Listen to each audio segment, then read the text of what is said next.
Okay, so what we're going to talk about today is what is mortgage processing? Is it legitimately something you can do from home? And what do I need to do it? So I try to think of, like, no matter what you worked or where you've been in your past work life, what is the thing that is a really lowest common denominator of experience? And my background is in the restaurant industry and then corporate training. And so I thought, I'm going to explain this to you guys the way that a restaurant functions, because we've all eaten at a restaurant. So we've all experienced different portions of a restaurant. So if you will, a mortgage processor is kind of like the guts of the kitchen. So when you go to a restaurant and your server comes out and they take your order, that's like a loan originator. A loan originator is going to have the face-to-face contact with the clients. They're going to really dive into the conversation about what they want. That's awesome. You want a salad. What kind of salad? What kind of dressing? And what kind of toppings do you want? Same thing with a mortgage loan. That's great, Mr. Client. What kind of loan? Are you looking for a cash out? Are you buying? So what is it that the order is, right? If you've never worked in the restaurant industry, what happens is that the loan officer or the waiter goes to a computer or it's called a POS, so point of sale system, and they put the order in. And that order goes back into the kitchen, and all the magic happens in the kitchen. The cooks prepare the food. When you're really busy, you have what's called a food runner. That person helps manage like all the tickets that come at once. They get them all trayed up and then they send them out the door with whoever is available, so that servers aren't standing like in the window waiting for the food to be ready. In lending, that would be like, so you're not sitting there waiting for the underwriter to give your approval, right? So what happens once the loan officer or the waiter puts the order in and it goes to the kitchen, that's where a lot of the work is done. Well, the reason that people do that, or the reason that we have a processor, is because the less time that a server is back in the kitchen is the more time a server can be taking another table, taking another order, or giving good client relationship service. So what happens is a lot of people get into brokering loans as a one-man shop, unless they join a shop. But a lot of times they come in, even when they join a mortgage broker shop, they come in and they're everything. They're the server, they're the hostess, they're the cook. But what happens is if you're in the back of the kitchen and you're cooking, your table is sitting out here kind of unattended to. And like, what happens if they run out of drink? What happens if they run out of water? That affects their client experience at a restaurant. And so that's why restaurants kind of break these things out into smaller functions. So you have like a hostess. A hostess might be like if your brokerage has someone, a virtual assistant who answers the phone for the company and then says, oh yeah, you want to speak with Danny, let me transfer you over. Like that would be in our industry would be like a hostess. So what happens in mortgage processing is a loan originator takes a loan application or the order for that client. They get all the information, which is called a loan application, or what we call a 1003. They're also going to collect, depending on how they do this and the level of a processor that you choose to be, most of the time the information, the documents are collected by the loan officer or the server. Okay, so we're going to kind of transition out of that analogy of the restaurant and talk about the mortgage industry. So what happens is a loan officer is going to take the loan application or the order. Okay, they're going to get all the client's information. They're going to really dig into what is that client's objective? What is it that they're wanting to do? Are they wanting to buy a home, refinance a home? Are they wanting to turn that home into a rental and buy something else? Okay, so the loan officer is really going to get down to the details of what is this transaction? What is this loan going to be? Then what happens in most places is the loan officer hands it off to a processor. Now that handoff can happen in several different ways.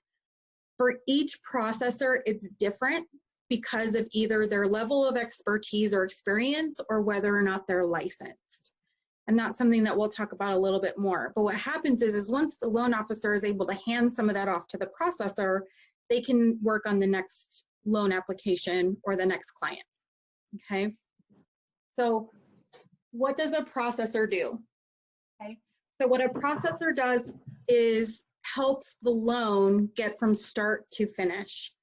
The way that a loan works is it goes from application, let me I'm going to turn my screen just a little bit and grab this little nugget of white space here. So the kind of like the life cycle of a loan is it's going to go from application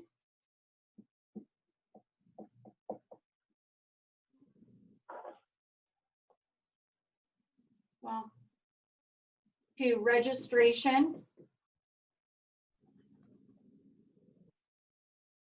to submission to underwriting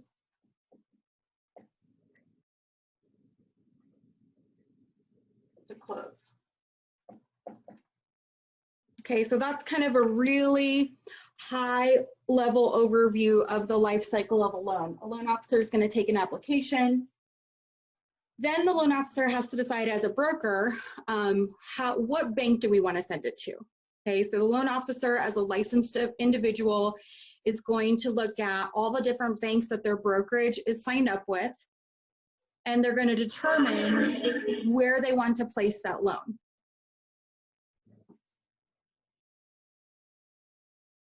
Once that's determined, the loan is going to be registered there. Okay, in the registration process is where a loan number is created. For a higher level processor, so a loan officer assistant or what's called a TPP or third party processor, this might be the first handoff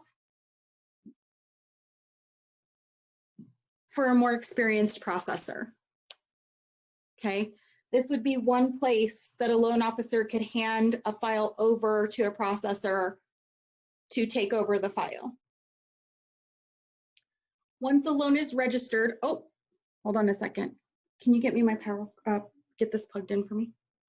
Once a loan is registered, then we've got to get it into the underwriter. So what does that mean?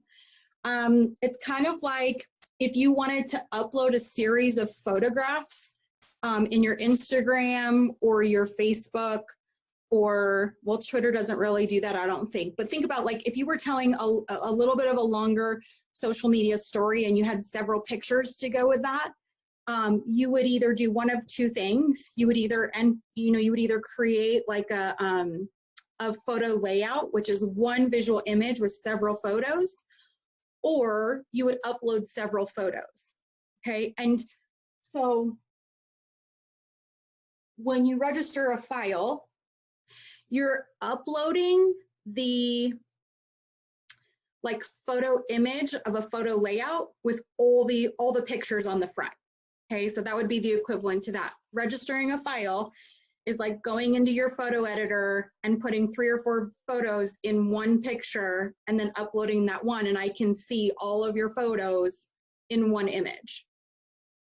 Okay, and the way that we do that, so the way that you do that in social media is with a JPEG. In lending, we do it with a 3.2 file. And we'll touch more on that tomorrow, okay? But I just kind of want to relate it to an experience that we all know how to do, which is uploading pictures to social media. That's the same thing with submission, okay? So a loan officer is, well, let's talk about that tomorrow. But basically the process of registering to submitting here is uploading all those files. All the documents that we've collected from the borrower are going to be uploaded so that they can be reviewed by the underwriter at the bank that was chosen. Okay, so every bank has its own system. If you think of each bank like a different form of social media, a lot of times I tell people it's like riding a bike. Once you understand this process, it doesn't matter what bank you work with. This is the bike. This is the seat, these are the pedals, this is the chain. Once you understand how to ride a bike and that when you push the pedals, it doesn't really matter if you're riding a mongoose or a street bike or a long distance bike or a trike or something with training wheels, it all works the same. Maybe the brakes are different. You know, like on your kid's bike, the brake is pedaling backwards, and on an adult bike, the brake is squeezing the handlebars. But everybody knows that a bike has brakes, right? And so that's kind of when you work in the broker environment. If you understand this, then it doesn't really matter what system you're working in. It's like trying to say that if you only know how to upload images in Facebook, then you wouldn't know how to upload it in Instagram. Well, it's kind of the same process, but the platform is different. Does that make sense? Okay, so this would be another place that would be a handoff for a processor. So a lot of one-man shops or a lot of one or smaller broker shops, the loan originator likes to do all of this. And then they will register it, and then a processor would be the one to upload all the documents and get it submitted, okay? Once it's submitted, it goes into a queue for an underwriter to review, okay? They're gonna review not only our snapshot information, but they're also gonna review all of the documents that we just submitted. Okay, and tomorrow we'll kind of go over like, what are those documents? What kind of things are we gonna be uploading? What should I be looking for as a processor? Okay, so once the file goes in, sometimes this is a handoff. If you're a little bit less experienced of a processor, an originator may do all of this. They may do the application, register it, and get it submitted. And then you're gonna take the handoff right here when it goes into underwriting. Okay, now this process happens several times. So the underwriter is going to review a file. They're going to give you what's called a conditional approval. Basically what they're saying is, okay, based on the snapshot photo that you sent us and the documents that you've uploaded pertaining to the borrower, we're going to go ahead and do this loan, but we need a few more things from you. And that's going to be listed out on your approval. Okay, as a processor, you're going to help resubmit, and it's going to go back to underwriting. Then they're going to clear whatever conditions they can. Then you're going to resubmit. You're going to help the loan officer gather whatever documents are needed to satisfy the conditions. You're going to resubmit, and it's going to go back to underwriting. And you're going to do that until you've cleared all the conditions. And at that point, an underwriter has issued you a clear to close. Okay, so the whole objective is to get to closing. So this is the part that really is the meat of the job. But this will go only as well as any of this goes.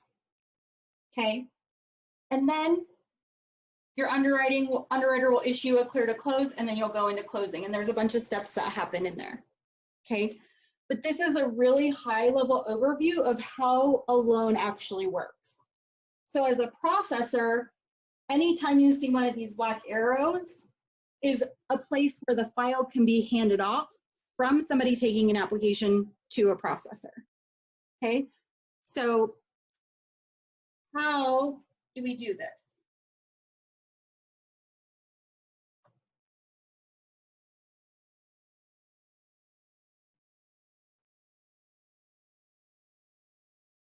This really is, loan origination and processing really is a legitimate work from home. Okay, it is, there's not any part of this process that requires anybody to be in an office building. So it is a true legitimate work from home opportunity. The more that you learn to do, the more you can earn. And the more experience you get, the more files you can take on. As you learn, really what your goal is as a processor is to master this process. Okay. So how do they do it? Most of the work for a processor is done in email. So it's going to be a lot of emailing back and forth. A processor does handle very sensitive identifying information. You will be exposed to social security numbers and dates of birth. So that is one thing that you need to take into consideration while doing this type of work. And so there are some things that I'll talk about here in just a minute about what you need to do this job and do it safely and keep client information as safe as possible during this process, especially in a remote environment. So one of the things that I will tell you is you can work anywhere that there is internet, but you have to be kind of careful about working in places with open internet access. airports are really unsafe places to work on airport Wi-Fi.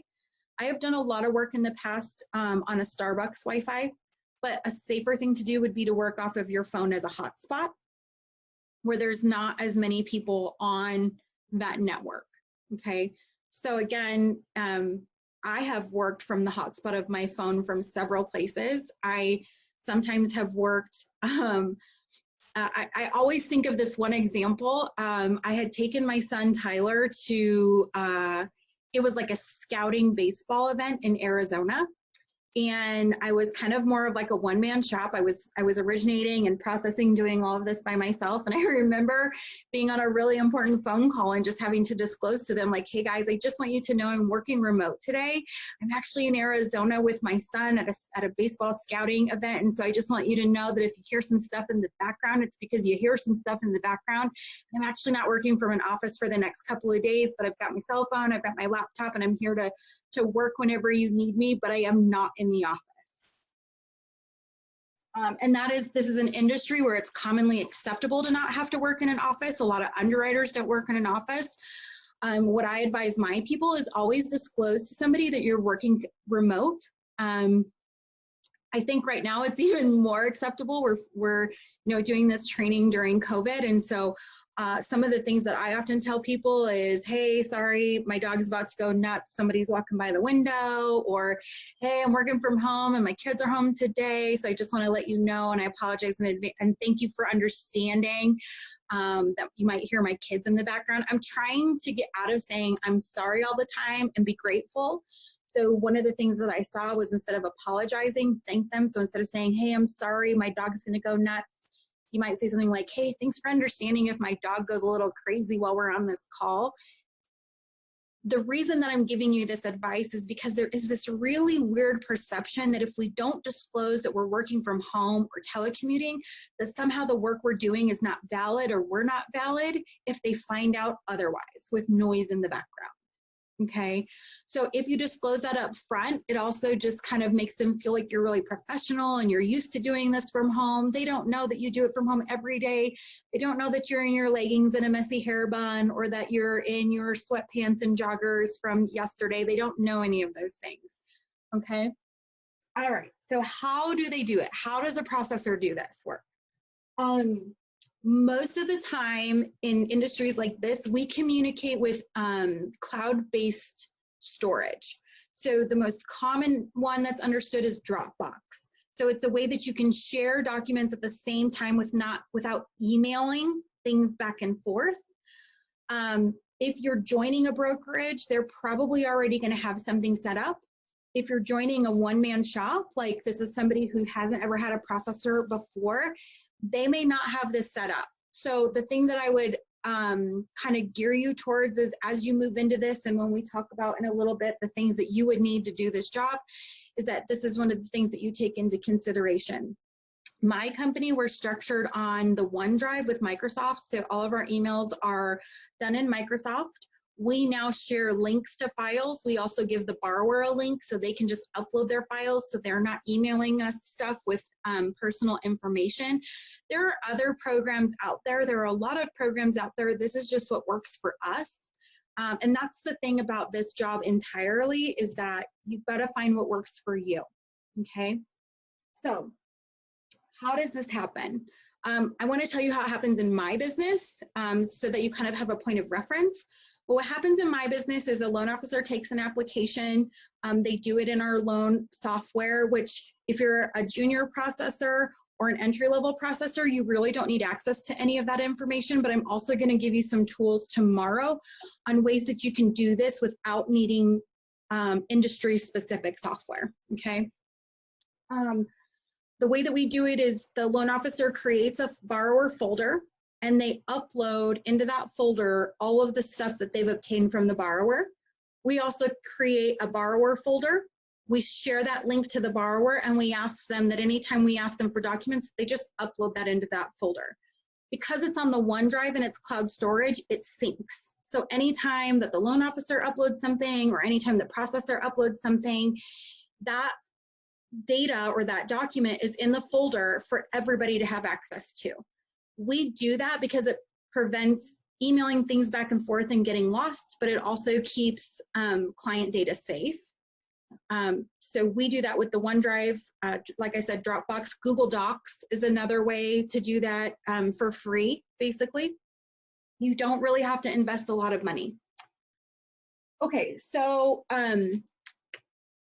because data is stored, because we handle personal data, we are required to handle it with industry-specific safety measures. So what happens is we take this application in an operating system, and there are lots of operating systems. There are internet-based systems. The two that you will hear most are called Calyx and Point. Calyx is spelled C-A-L-Y-X, and then, or sorry, Calyx and Encompass. It's actually Calyx Point, and then Encompass is the other one that are two most common. There are some internet-based ones that help loan officers capture data in different ways and also set up this secure stuff for borrowers. They tend to get pretty pricey, but they're available. So some of you may join with a broker shop where they've got something like Floify or Pre-Approve Me app. We also use Blink. That is our online link application, and it does do some of this, but we choose to kind of use it just for the application and then siphon off so we don't have to do a lot of the process repeatedly. Okay, so because we handle so much secure information, when we need to share that file out of the loan application system, I just got an error on my computer. Can you guys all still see me? Can I just get like a thumbs up or something? Okay, great. Okay, so for example, we operate in Calyx. So we operate in Calyx.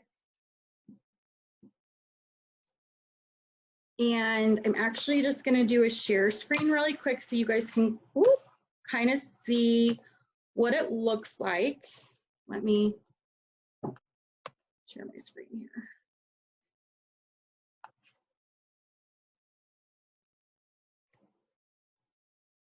Okay, so this is Calyx Point. Okay, this is industry-specific software. This is, again, a different version of a bike. It's where we're going to put a client's data, okay? All the data that is put into this, when we print forms or documents for borrowers to sign, it takes all the data that's entered into this program and prints it for us. And I'll go over this in more detail. It's a lot to kind of bite off and chew on a first day kind of training. But what happens is we basically compress this file so that we can share it, because this file can hold a lot of data, but it also holds personal data. As you can see right here, it holds a social security number and a date of birth. So what happens is when we get ready to share this file, it's compressed into what's called a 3.2 Fannie Mae file. 3.2 FNM, okay? The reason this is important is you cannot open this file if you don't have the specific software to open it. And that's how it's kept safe. So like last January, our email was hacked. Fortunately for us, they only used it to send out crappy information. They didn't realize that they had hacked into like a mortgage company's email. But they wouldn't have been able to access any data because they would have had to find software in order to open that. So has anybody here ever tried to open an attachment from somebody and the little window pops up and says, what program would you like to use? And you're like, I don't know, like what, I don't know, what is it? Like, right? So if you ever tried to open this, that dialog box would pop up and it would ask you, what software do you want to use to open this? Okay, and this can only be opened by mortgage industry specific software. Okay, so what happens is a loan officer is going to take an application in whatever program that they have, okay, and they're going to It's literally in the system, it's called extract. They're going to extract the entire file into a 3.2 file. In order to get a loan registered, you're going to upload the 3.2 file into the bank system. So in order for me to share my picture on Instagram, I got to upload the JPEG. Okay, so it's as simple as that. Now, each bank is going to have some requirements about what data they require in order to let the file move into a true submission and get in line for underwriting. Okay, so I can't blanket statement all the stuff that's going to be needed because every lender is different on what minimum data points they will accept in order for you to register. But what happens when you register a loan is you're telling the bank, I intend to bring this loan here and I'm going to register it and it's going to generate a loan number for me. Okay, we need that loan number in order to complete a lot of the things that happen in a processing job, which we'll go over tomorrow when we talk about like the functions, what's the process, what kind of things are we trying to accomplish, okay? But registering will give you your loan number. Okay, now in order to submit a loan, so you're going to register it with the 3.2 file, and then in order to submit a loan, you need to upload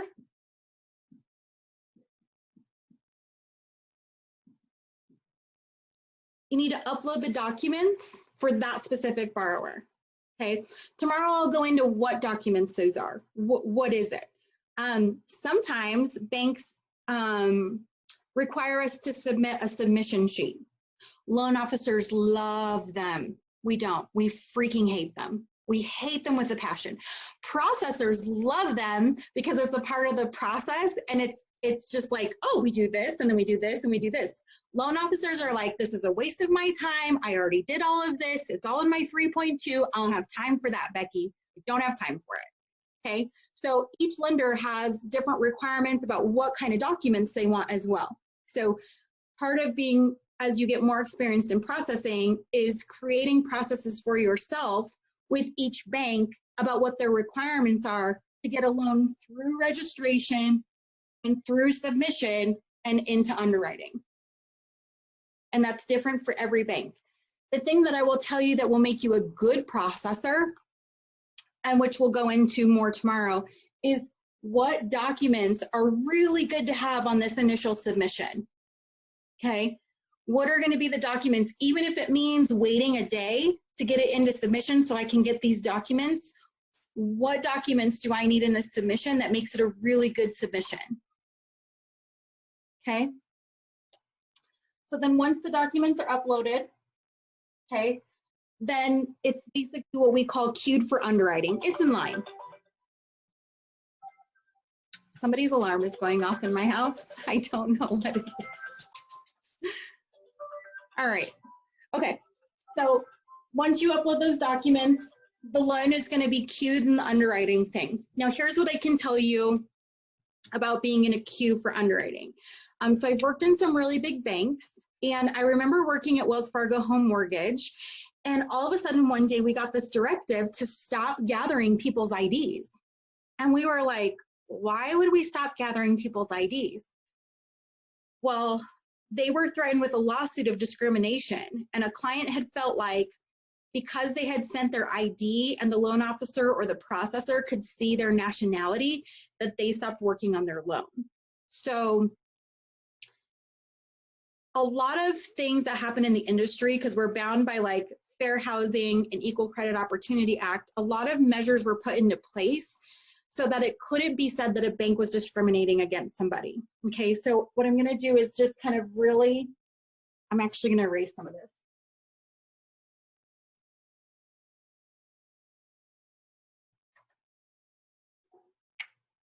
What we do is we have processes in place that prevent those types of things. So if you've ever worked in the restaurant industry, we have FIPO, first in, first out, okay? So you might have broker A, broker B, and broker C, and they might all be submitting to bank 1, 2, 3. And it doesn't matter which bank it is. When they submit a loan, it's going to be time stamped.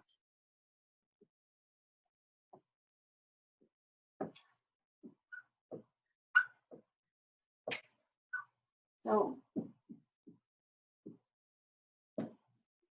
okay, so if that was the timestamp order that they, like, let's say bank C, it doesn't matter that they're bank C. If they submitted this loan first, then this loan is first in the queue. And then this loan is second based on its timestamp.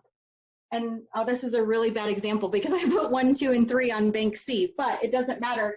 Then this one goes third in line. And it doesn't matter that this one is bank B. It doesn't matter what bank they come in. They're going to go in line based on the time they were date stamped on your submission. And so this is how banks combat things like discrimination, because they work on a first in, first out process. So what I will tell you is that typically noon of whatever the time zone the bank is in is the cutoff for that day. Let me take a drink and I'll explain what that means.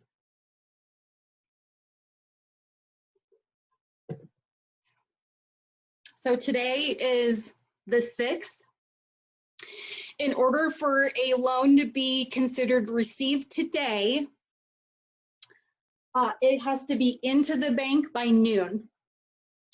So it has to be submitted to the underwriter queue by noon to be time stamped for today. Okay. The number of days that it takes to go from submission to underwriting is called a turn time.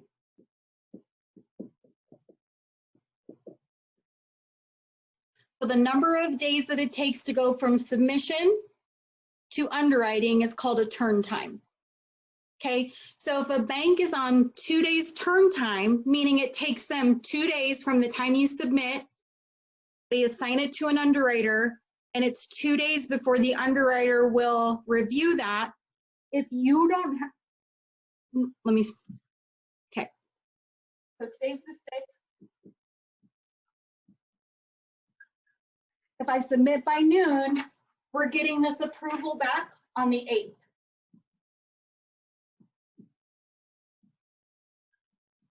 Okay, but if I don't submit that loan until afternoon, it's now logged as received.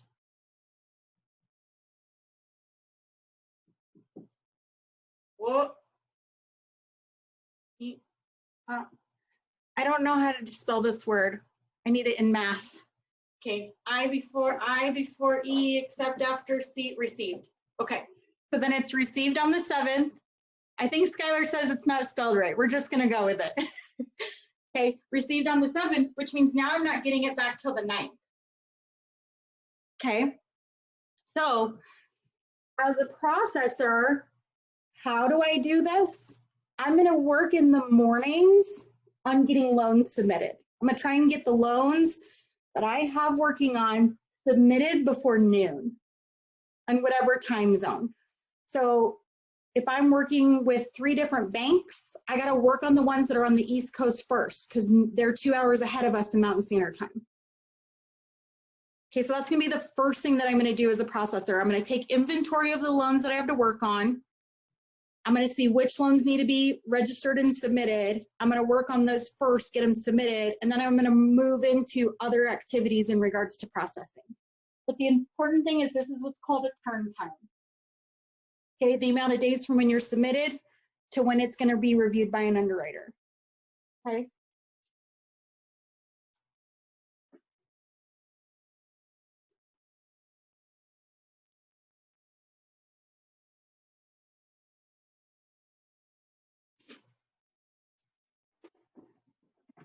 And then again, like I said before, an underwriter is going to review the file, everything that you submitted, and they're going to give you a condition sheet.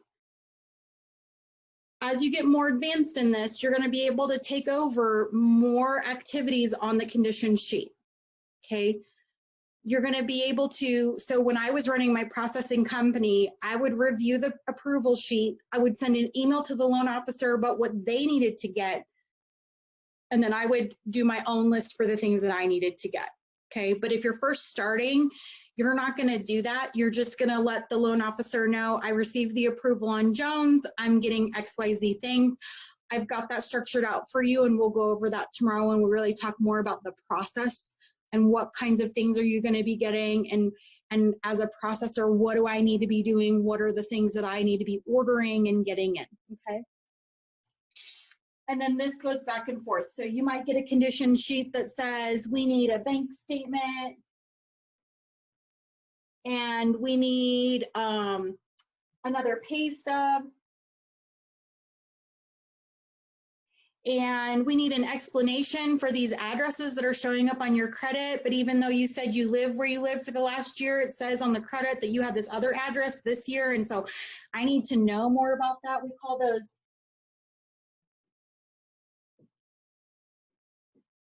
letters of explanation, LOE or LOX, X for explanation, right? So what you're going to do as a processor is you're going to help get all the conditions put together, and then you're going to re-upload them to the underwriter. And that's going to be a different set of turn times. So you have what's called an initial underwrite turn time and a condition turn time.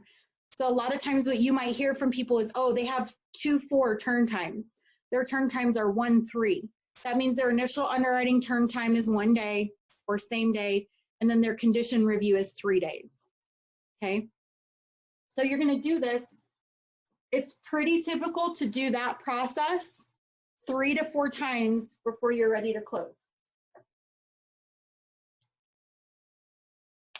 Okay.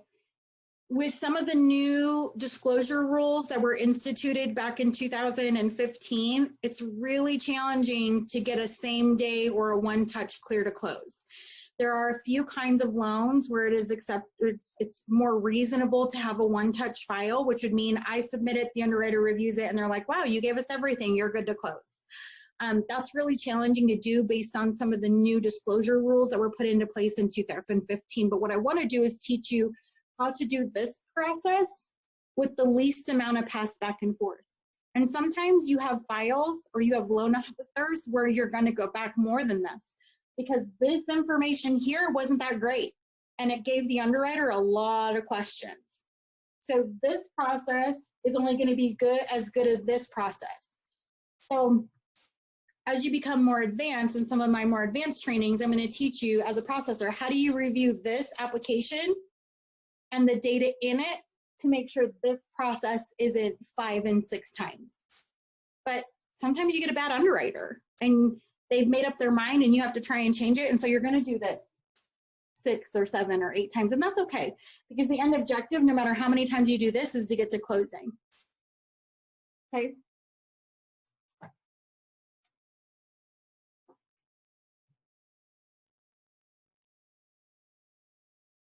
Okay. We're going to go back over to here. So what are some of the things that I need to do this job? As kind of like what we would call a junior processor or an entry-level processor, you don't need a whole lot, okay? You need a good working phone number. Now, if you don't want people calling your personal cell phone, the things that I would do is find a free internet phone number. You can get that from Google. You can get it from Ring Central. And so what it is you can sign up for a virtual phone number, and then they call that number and it rings to your cell phone. A lot of companies use like a voice over network. And so like the best thing that I can think of is like if somebody calls you from a county office, it doesn't actually tell you the phone number that they're calling from. So if you were to call it back, I always think about this with Adams County for whatever reason. If you ever get a call from Adams County, it shows their main number.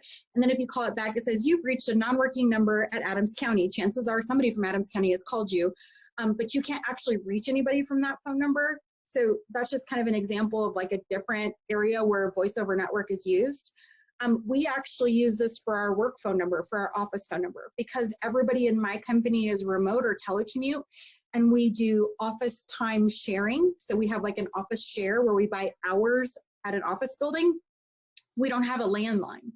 So the number that you see for Next Generation Home Loans is actually a Google phone number that we've registered, and then I can assign anybody to answer it. Most times it rings to my cell phone, but like if I'm out of town or I'm going to be busy all day, I'll assign it to my processor's cell phone, or I'll assign it to another underwriter and they'll answer the phone. Okay, so you can do that as a processor as well, so that you don't have to give out your personal phone number. The other thing that you will need is some sort of computer or laptop. I would suggest that whatever work that you do, you store it in a cloud, so it's not on your personal computer. Okay, so if you store it in like a OneDrive or a Dropbox, it's actually connected to your computer by way of a virtual link. And so if somebody was to take my laptop, all I would have to do is disconnect the link to my OneDrive, and they wouldn't have access to any of the data, even though on my computer, here, let me show you. I'm just gonna do a desktop share really quick. Okay, so even though this looks like Internet Explorer folders, give me 1 second.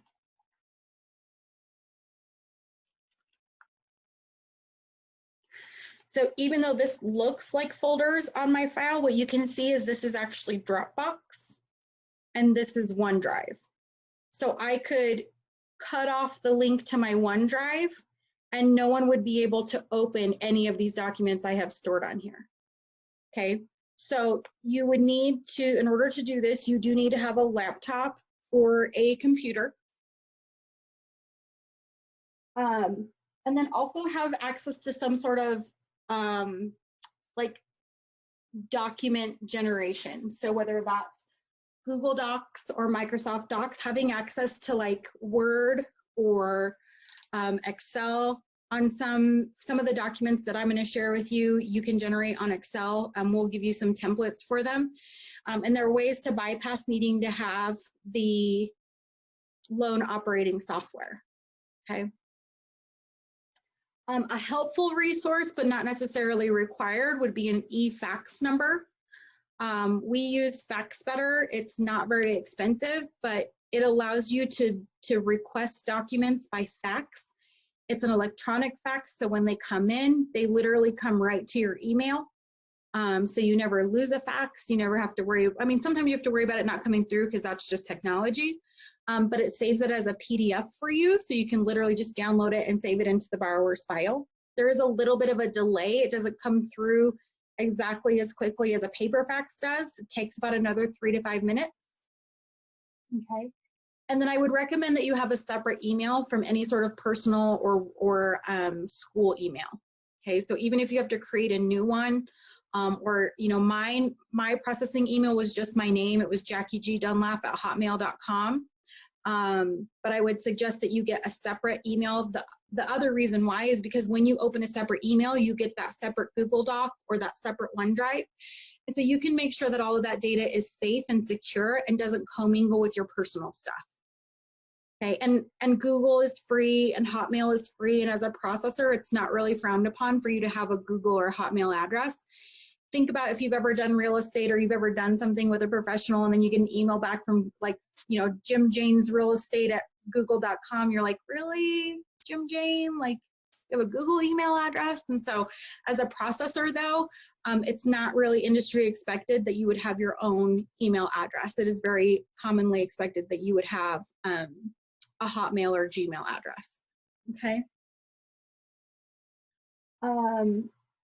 Where are we at on time? Okay, we only have about 10 minutes left.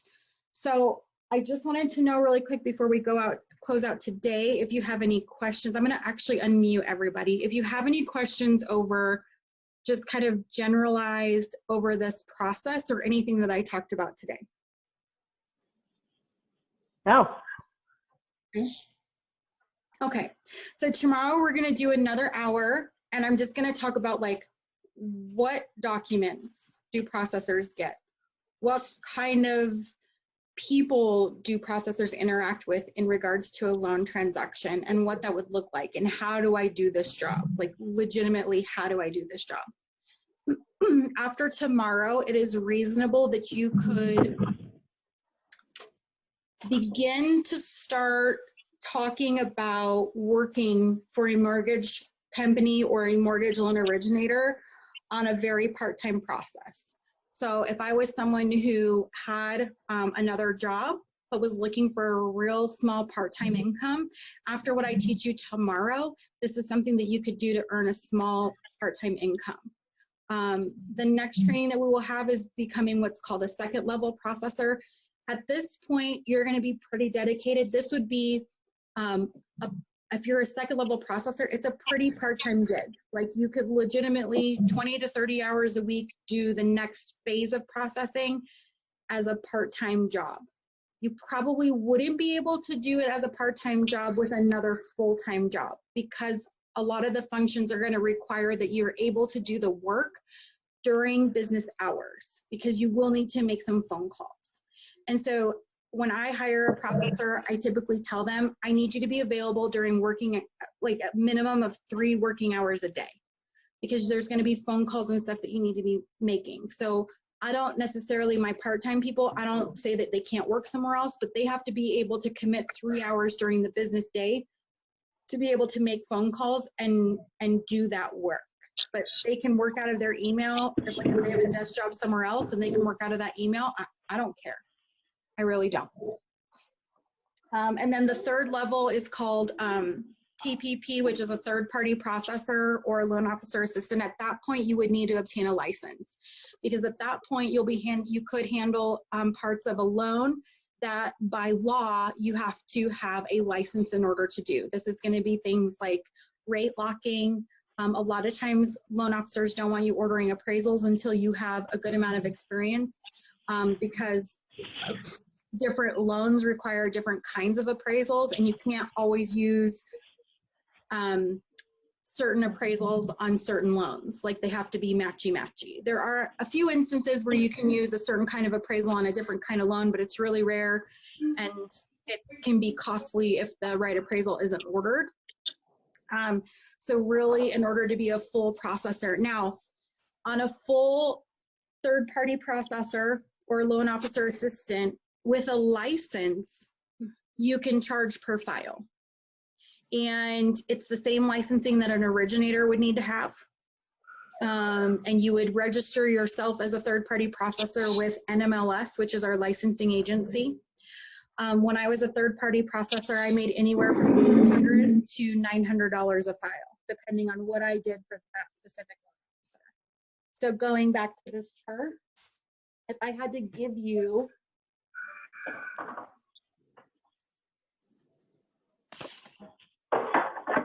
of expectations on what you could earn in this business as a processor.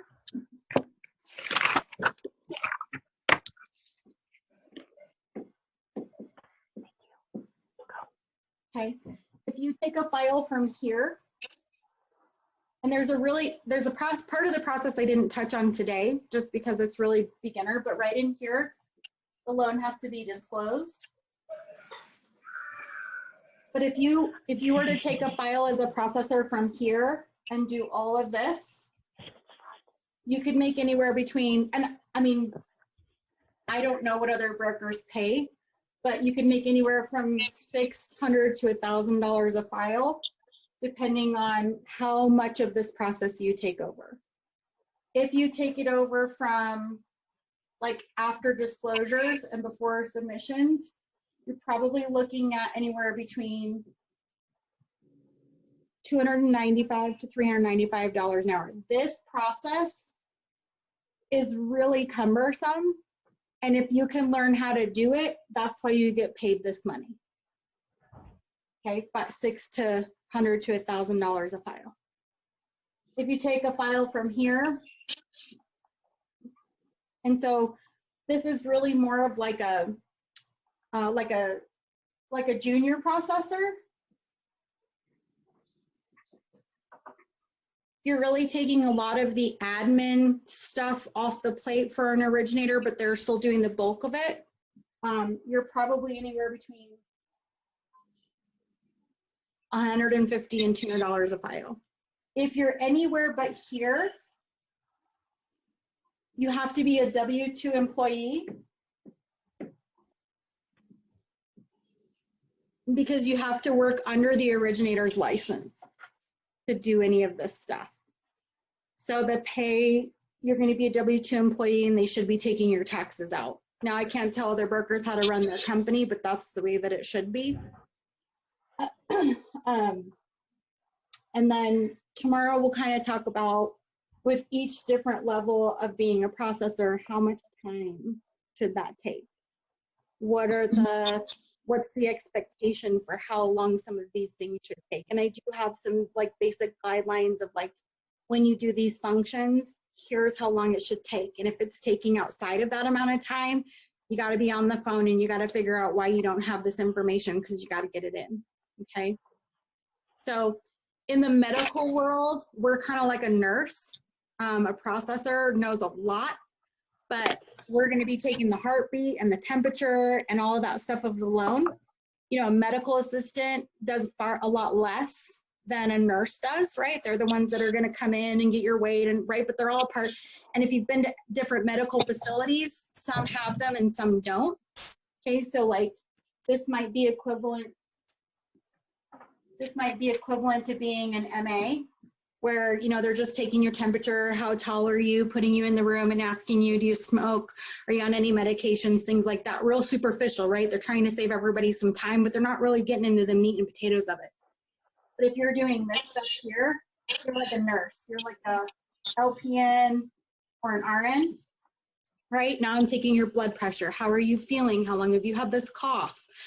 Talk to me about, are you drinking enough water, right? So now I'm starting to give the doctor some real meat and potatoes of things to work with, so that when he comes in, right, if all he has to do is read that on the chart, he can see more patients in a day, okay? And like here, you're like an LPN. Okay?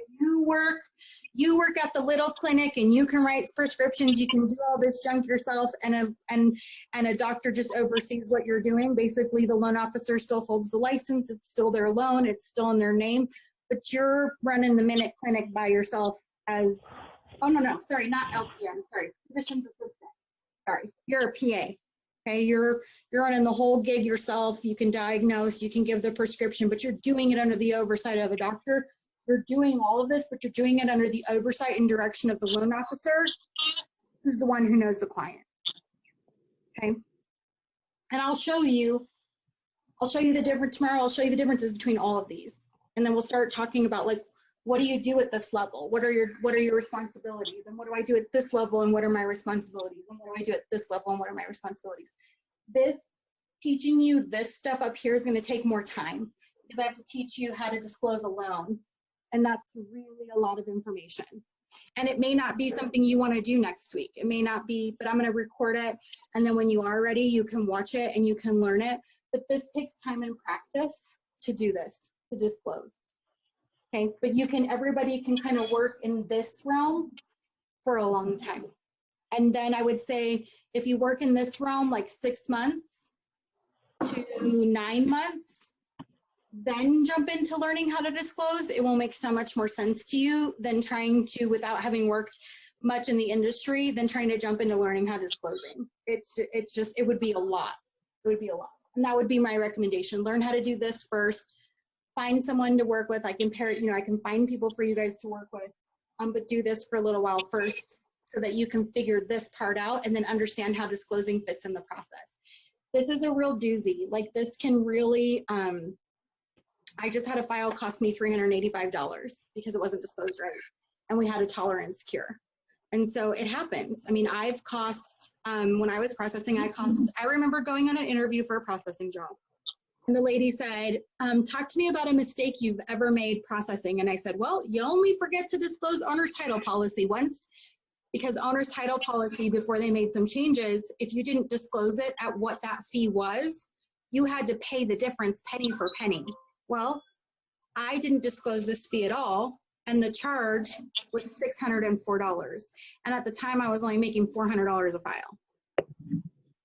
So my mistake cost me 1.5 files that I basically ended up having to work for free. Now, thankfully, the loan officer was like, I'll pay for it, I'll eat it, take it out of my origination, because they make 10 times that amount of money.